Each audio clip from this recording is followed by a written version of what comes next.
Hello बच्चों, let's read the given question. The question says a resistor of resistance capital R is connected to a cell of internal resistance 5 ohm. The value of capital R is varied from 1 to 5 ohm. The power consumed by R, option A increases continuously, option B decreases continuously, option C first decreases then increases, option D first increases then decreases. So to understand this question we need to understand, or we have to have an idea about the maximum power transfer theorem, right. So हम अगर मान लें कि we have an external resistance which is variable in nature and it is connected across an ideal battery with internal resistance small R. So in this situation क्या होगा? So this is the battery having EMF value E, right. So इसमें से current जब flow होगा I. So we know कि power basically क्या होता है? Power transfer to the external circuit. In this case हम क्या लिख सकते हैं? It is I square R, right. अब यहाँ पे आई की अगर हम बात करें, so I will be nothing but it is the potential या फिर EMF upon the total resistance. Total resistance is R plus R and this will be in square, right. So this will be the power. अब यहाँ पे we need to also understand for a case of maximum power transfer. Maximum power transfer कब होता है?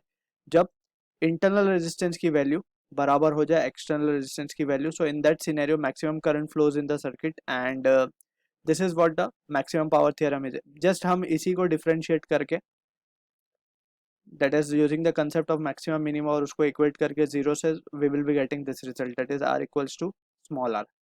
ठीक है ना. So this is the concept we will B using over here.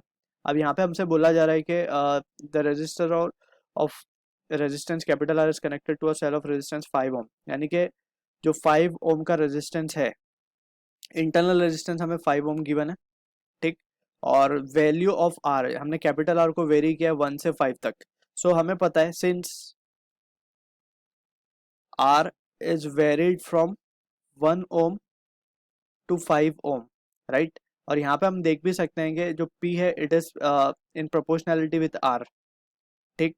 सो यहाँ पे clearly what we can say is कि जितना वैल्यू ज़्यादा होगा R का उतना पावर बढ़ेगा या फिर power consumed will be more, ठीक है. So from here also we can see since R increases from 1 ohm to 5 ohm, so जो इंटरनल रेजिस्टेंस है वो तो 5 ओम पे फिक्स है, ठीक. that has been given internal resistance is 5 ohm. So we can say uh, P is maximum when R is equals to R, जैसे हमने discuss किया ऊपर, ठीक है. ऑल्सो इसको अगर हम ग्राफिकली समझ लें, so we can draw this graph. यहाँ पे वी कैन सी कि इसका ग्राफ जो आता है हमारे पास, इट कम्स समथिंग कुछ इस तरीके का ग्राफ मिलता है हमें, जहाँ पे वी कैन सी ये मैक्सिमम पॉइंट है, ये पावर वर्सेस आर का ग्राफ हम ड्रॉ कर रहे हैं. सो यहाँ पे मिलेगा हमें पी मैक्स, और ये पी मैक्स कहाँ मिलेगा? When R is equals to small R. सो यहाँ पे हम देख सकते हैं कि जब वैल्यू आर की कहाँ से कहाँ वेरी करें हम, 1 से लेके, that is R equals to 1 ohm से यहाँ पे अगर हम कहें आर इक्वल्स टू 5 ओम, ठीक है ना. सो 5, क्योंकि 5 ओम पे इंटरनल रेजिस्टेंस की वैल्यू भी 5 ही गिवन है. तो यहाँ तक क्या हो रहा है? पावर हम देख सकते हैं कि power is continuously increasing till the P max value reaches.